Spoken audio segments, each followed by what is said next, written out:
This is VK6ARN, Newswest. We are a community organisation and we've been serving up the best amateur radio news in Australia since 1931.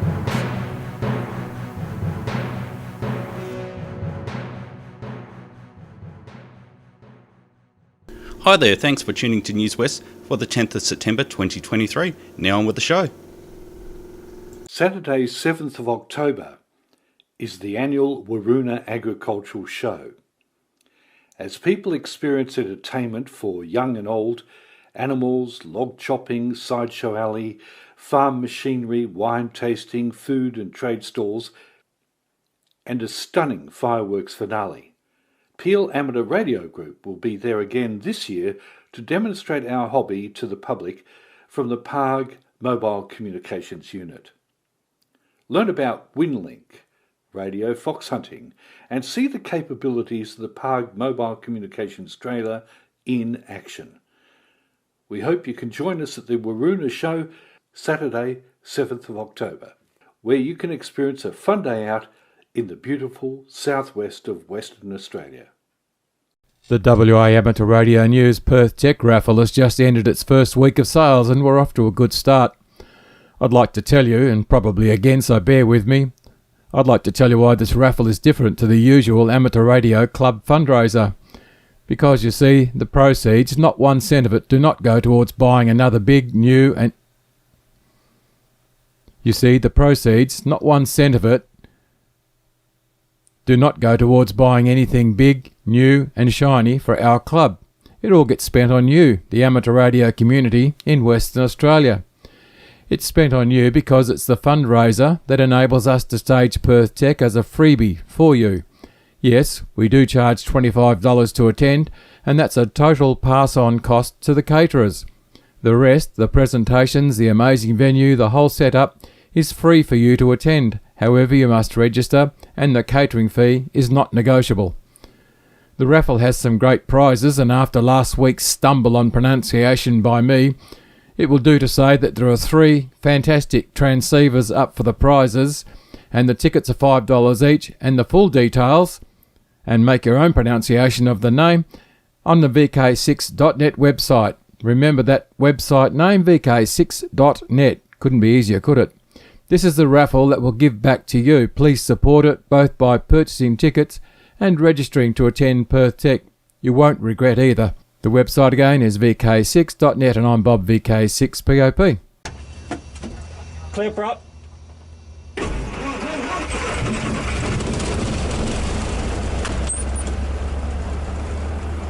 This is Martin, VK6 Mike Juliet in Mandurah. PARG is taking to the air in more ways than one. The Sport Aircraft Builders Club of WA is hosting its 50th anniversary celebration and fly-in on the 29th of October at Serpentine Airfield.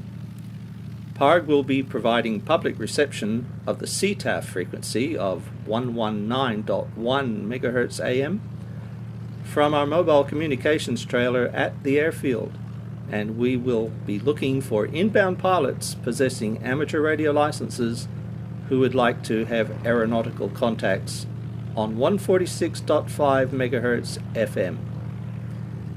If you are planning to fly into Serpentine for the event, how about connecting your aeroplane's headset into your VHF FM amateur radio rig?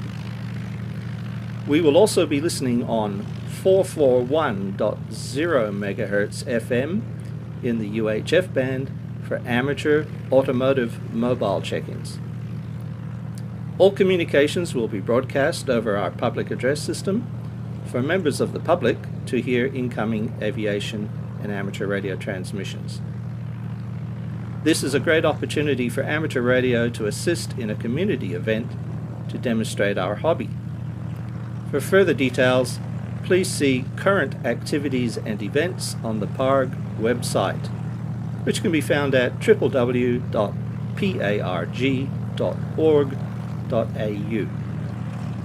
This is VK6ARG on final approach for full stop at Serpentine. 7-3. Hello everyone, this is Clive, VK6CSW, with a brief report on last Monday's 10-metre propagation trial with Mike VK8MA. Unfortunately, Sod really was alive and kicking. 30 minutes before the 28.45 MHz transmission, Mike's QTH in Catherine suffered a lengthy total power failure. To add insult to injury, signals from the Perth 10-metre beacon had been good all the morning, but faded right out a short while before Mike's power failed. Such is life sometimes. However, Mike thanks everyone who listened out for him and hopes that if we can have another try in the not-too-distant future, both the Catherine Power Company and the propagation gods will be more cooperative. Once again, thanks to everyone who did participate. 7-3 from Clive, VK6CSW. Perth Tech runs over the weekend of the 27th to the 29th of October, and the central event is the day of technical presentations on the Saturday the 28th of October. The venue is the Gidgegannup Recreation Club, which is a modern sporting and recreation facility in the Perth Hills, right in the Gidgegannup village. Perth Tech is a full day of very interesting presentations and, of course, social interaction with other amateurs. At the end of the day, there'll be a sundowner with a simple but delicious barbecue meal accompanied by your beverage of choice purchased from the club's bar. There's a charge of $15 for the sundowner. Now, if that's not enough, we've also arranged for you to bring your caravan, camper or tent to camp over on Friday and Saturday nights.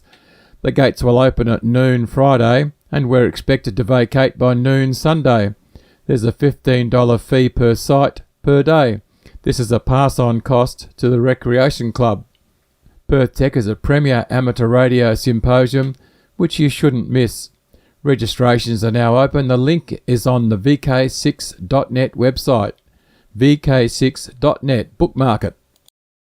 Hi, I'm Steve Kennedy, VK6SJ, with this week's episode of Did You Know? This week I thought I might do a deeper dive into Ham College.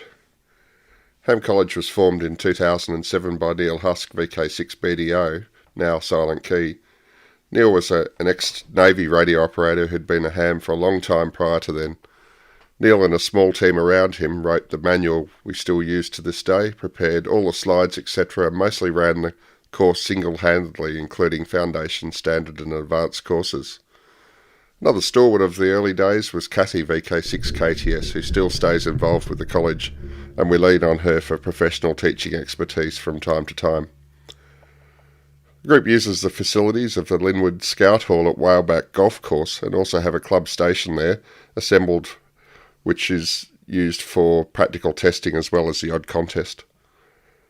My involvement with the college started in 2017 when I turned up to see if I could assist in teaching the advanced and standard courses in some way. It happened to be an AGM and I forgot to stand back when everyone else did and ended up president on my first visit. A few months later, Neil embarked on a long-term and much-anticipated around Australia holiday and I took over as the main presenter for the advanced and standard course. The first year was pretty good and quite easy, but all my students were engineers, so I think I ended up learning more than they did.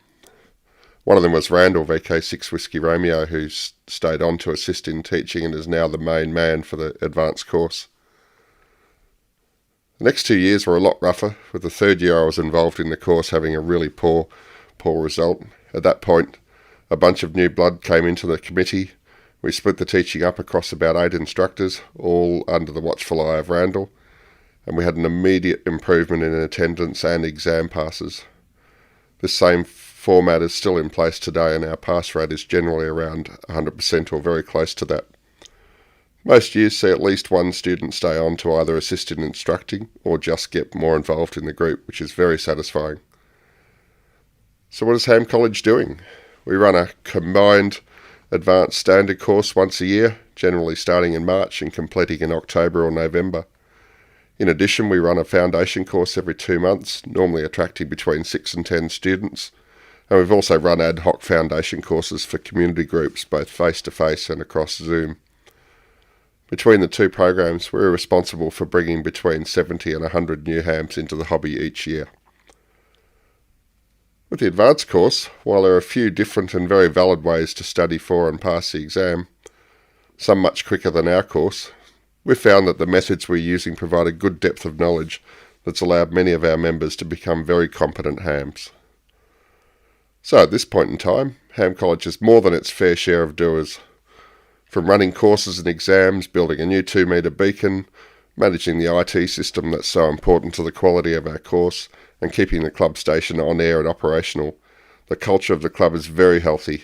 It's a single-mindedly focused on its core business of educating, new and upgrading hams, and we have a great camaraderie amongst the members. So what next?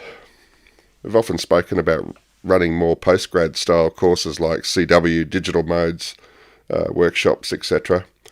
But our issue is that if we take these kind of ventures on, we could run the risk of burning out our core group of instructors. We could do this if we had more volunteers to spread the load, and we would love to hear from anyone interested in becoming more involved in the college to carry out additional courses. We'd also love to have more engagement with all the various clubs in the Perth metro area, even if we are just assisting in clubs doing their own courses using our intellectual property. Another area we would love to engage more with is the scouting and guide movement. We see these movements as being the future of the hobby, without which we believe the hobby could be in trouble without. We do offer free foundation courses to scouts and guides, including their leaders, to aid in fostering this relationship, and would welcome any groups wishing to use our services to gain licences. If you're interested in learning more about Ham College, either as a student, instructor or volunteering your services to assist the college, you can contact us via our website hamcollege.org.au. We'd love to hear from you. Thanks for listening again. This has been Steve, VK6SJ, with another episode of Did You Know? If you'd like a text copy of this or any other articles, they will be posted to my blog page at dxradiosystems.com.au about 2 weeks after it's gone to air. This is Newswest from VK6ARN, produced by amateurs for amateurs, purely about the hobby of amateur communication and experimentation. Foundations of Amateur Radio. Before we start, I should give you fair warning. There are many moving parts in what I'm about to discuss, and there's lots of numbers coming. Don't stress too much about the exact numbers. In essence, what I'm attempting is to explore how we can reduce the power output from a transmitter in such a way that it doesn't blow up a receiver, whilst making sure that the signal is strong enough that we can actually measure it. With that in mind, recently I discussed the idea of adding a series of attenuators to a transmitter to reduce the power output by a known amount, so you could connect it to a receiver and use that to measure output power at various frequencies. One hurdle to overcome is the need to handle enough power in order to stop magic smoke from escaping. None of my attenuators are capable of handling more than 1 or 2 watts of power, so I cannot use any of them as the first in line. As it happens, a good friend of mine, Glyn, Victor Kilo 6 Papa Alpha Whiskey, dropped off a device that allows you to divert most of the power into a dummy load, and a small amount into an external connector, in effect creating an inline attenuator capable of handling 50 watts. The label doesn't specify what the attenuation is, so I measured it using a nano VNA. To make our job a little interesting, it isn't constant. Between 10 kHz and 1 GHz, the attenuation decreases from 70 dB to 10 dB. We want to measure at a base frequency on the 2-meter band and its second and third harmonic. The attenuation at those frequencies varies by 11 dB, which means we'll need to take that into account. So, let's subject our currently imaginary test setup to some sanity checking. Our receiver is capable of reading sensible numbers between a signal strength of -127 dBm and -67 dBm, and will need to adjust accordingly.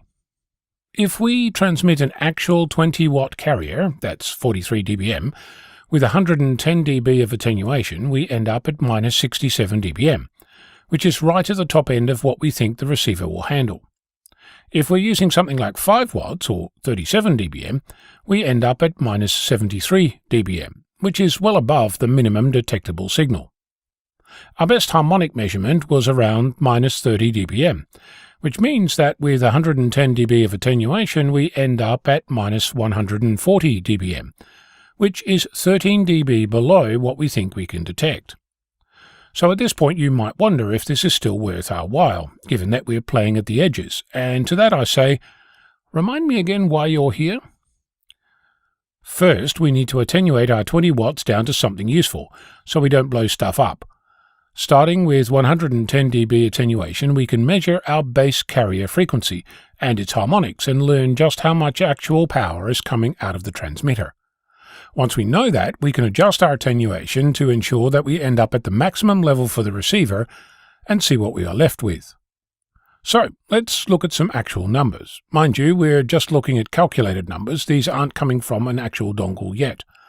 Using Glynn's dummy load as the front end at 146.5 MHz, the attenuation is about 30 dB.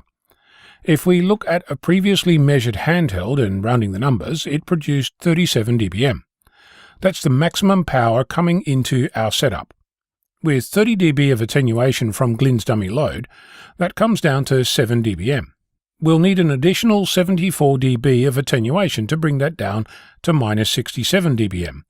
In all, we'll need 104 dB of attenuation. The third harmonic for that radio was measured at minus 26 dBm. So, with 104 dB of attenuation, that comes out at minus 130 dBm, which is below the minimum detectable signal supported by our receiver. However, remember that I told you that our dummy load has different attenuation for different frequencies? In our case, the attenuation at 439.5 MHz is only 19 dB, not 30. So, in actual fact, we'd expect to see a reading of minus 119 dBm, which is above the minimum detectable signal level. I realise that's a lot of numbers to digest, and they're specific to this particular radio and dummy load, but they tell us that this is possible and that we're potentially going to be able to measure something meaningful using our receiver. I'll also point out that if you're going to do this, it would be a good idea to take notes and prepare what numbers you might expect to see, because letting the magic smoke escape might not be one of your desired outcomes. Speaking of smoke, what happens if you consider changing the attenuation when you're measuring at another frequency, like say the second or third harmonic, and you see a reading close to or perhaps even below the detectable signal level as we've just discussed? You might be tempted to reduce the attenuation to increase the reading, but you need to remember that the transmitter is still actually transmitting at full power into your setup, even if you're measuring elsewhere. This is why, for some radios, you'll see a measurement that states that the harmonics are below a certain value, because the equipment used doesn't have enough range to provide an actual number. To simplify my life, using a nano VNA, I created a spreadsheet with 101 data points from the attenuation levels of Glynn's dummy load, between 10 kHz and 1 GHz. I charted it, and with the help of the inbuilt trendline function, determined a formula that matched the data. I've also skipped over one aspect that needs mentioning, and that's determining if the receiver you're using to do this is actually responding in the same way for every frequency. One way you might determine if that's the case is to look at what happens to the signal strength across multiple frequencies using a dummy load as the antenna.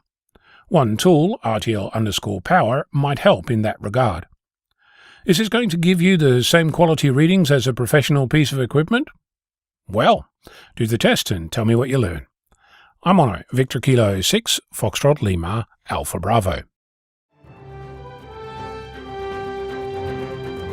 On HF, VHF and UHF via the VK6 linked repeater network, and online, this is Newswest from VK6ARN. Good morning, it's Helpline 2023 for the 10th of September. This is Roy VK6 X-Ray Victor with this week's Helpline, much the same as last week. In fact, we have an NGT AR voice with cradle, speaker, microphone cable, power cable and fuse unit.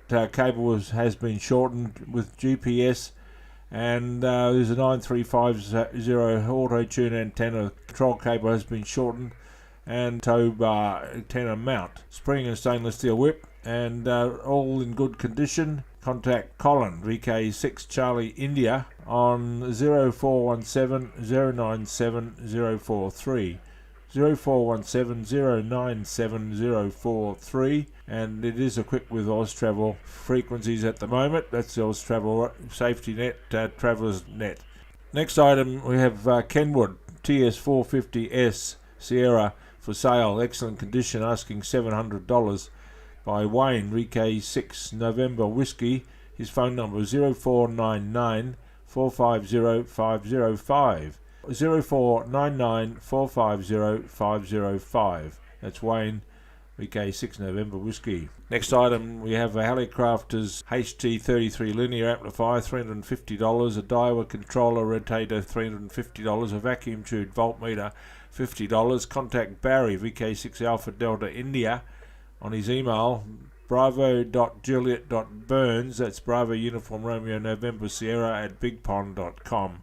His mobile phone number 0428 959 771. 0428 959 771. And the last item today, second last. I have a Forum at Yagi antenna, 10, 15 and 20 metres, dual driven elements, 4 metre boom with boom extension, $250 a lot. It's by Ted Entron. You may contact Gavin for that. On contact 0428 388 531. 0428 388 531. That's VK6 Victor Kilo Sierra Gavin. And how we have a Kenwood TS480 Hotel X-ray, excellent condition, 200 watts output, original box, manual, programming cable, can be used with computer software, and a USB pan adapter as well, ideal for radio or mobile. Have manual and all cables and microphone. On-air reports welcome. Contact Jesse, VK6 Juliet Quebec, on 0437 789 246. 0437 789 246 for that Kenwood 480 Hotel X-ray. That's me for this week. I'm going down to Narrogin for the Austravel AGM today, and you all have a good weekend. And this is Roy, VK6 X-Ray Victor, now concluding and saying 7-3. Cheers. Hi there, I'm Clinton, VK6FCRC, and I'd like to thank our Newswest team of volunteers and broadcasters each week, and those regularly submitting content each week. I'd also like to thank our readers and you for listening. Please stand by now for callbacks after the ident, or if nobody is taking callbacks, please fill out the form on the vk6.net website so we know how many people are listening or reading Newswest each week.